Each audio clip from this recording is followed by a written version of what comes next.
السلام علیکم ورحمۃ اللہ وبرکاتہ۔ اللہ سبحانہ و تعالیٰ کی سلامتی، رحمت، برکت آپ سب پر نازل ہو۔ اسٹوڈنٹ آف قرآن، سورہ بقرہ، آیت نمبر چیپٹر نمبر 2 آیت نمبر 160، سبق نمبر 22۔ اعوذ باللہ من الشیطان الرجیم، بسم اللہ الرحمن الرحیم۔ الا الذین تابوا واصلحوا وبینوا فاولئک اتوب علیہم وانا التواب الرحیم۔ اللہ سبحانہ تعالیٰ نے جو اس سے پہلے کی 159 نمبر کی جو آیت تھی، جو سبق نمبر 21 میں ہم نے سنی، اس کے بعد کی یہ آیت ہے، اور اس 21 نمبر سبق میں جو آیت تھی وہ یہ بتا رہی تھی کہ جو لوگوں نے اللہ کی کتابوں کی تعلیم وغیرہ حاصل کر کے، اور انہیں یہ پتہ چل گیا تھا کہ یہ روشن کتاب ہے اور یہ لوگوں کی رہنما کے لیے ہے، اس کے باوجود بھی انہوں نے اس میں فیر بدل کرنے کی کوشش کیا اور اس کے اندر کی باتیں بھی چھپانے کی کوشش کی، تو اللہ تعالیٰ نے ایسے لوگوں پہ لعنت بھیجنے کا کہا، اور وہ لوگ جو صحیح لوگ ہیں وہ بھی جو لعنت بھیجتے ہیں ان کی بھی لعنت ان پہ جاتی ہے۔ مگر اللہ غفور الرحیم ہے۔ اس آیت میں اللہ تعالیٰ اپنی جو ہے وہ غفور الرحیم ہونے کی گواہی دیتے ہیں۔ اللہ کہتے ہیں البتہ جو اس رویے کو چھوڑ دے اور اپنے رویے کو سدھار لے اور جو کچھ چھپاتے تھے اسے بیان کرنے لگے تو ان کو میں معاف کر دوں گا، اور میں بڑا معاف کرنے والا، رحم کرنے والا ہوں۔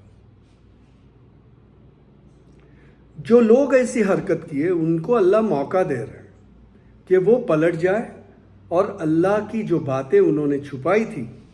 اس پہ وہ پشیمان ہو کے ان باتوں کو ظاہر کرے، لوگوں پہ پھر اظہار کرے کہ بھئی یہ باتیں ہم نے جو بتائی تھی وہ غلط ہے، اللہ کی بات صحیح ہے، وہ کتاب میں جو باتیں آئی ہیں وہ یہ باتیں ہیں، جو ہم نے بتائی تھی وہ یہ باتیں تھیں جو غلط تھی، اور جو اللہ کی کتاب ہے اور اللہ کی کتاب میں جو تعلیمات آئی ہے وہی صحیح ہے۔ تو جو ایسی حرکت مطلب اس طرح کا عمل کرے گا کہ جو اس نے چھپایا تھا وہ پھر سے لوگوں کی طرف راغب ہو کے انہیں بتائے گا اور اسے اس باتوں کو کھلا دے گا کہ بھئی جو میں نے پیچھے کیا وہ میرا غلطی تھی، تو اللہ سبحانہ تعالیٰ ایسے شخص کو معاف کریں گے، اور اللہ معاف کرنے والے اور رحم کرنے والے ہیں۔ اب یہ صفت کا فائدہ ان لوگوں کو لینا چاہیے، اور یہ آج کے دور میں بھی جو لوگ اس طرح کی حرکت کرتے ہیں انہیں اس آیت سے سبق لینا چاہیے اور لعنت سے بچنا چاہیے، اور کوشش کرنی چاہیے کہ ہوتا ہے، انسان ہے، غلطی ہو جاتی ہے، کبھی کبھی خود کے جو ہے وہ اپنا ایک رتبہ، اپنا ایک طور طریقہ قائم کرنے یا رکھنے میں، یا بات واضح ہوگی تو میرے ساتھ یہ ہو جائے گا، وہ ہو جائے گا لوگوں میں، تو یہ سب باتیں اگر اس کے ذہن میں آ جائے کہ یہ بہت بڑی غلطی ہے اور وہ لوٹ جائے،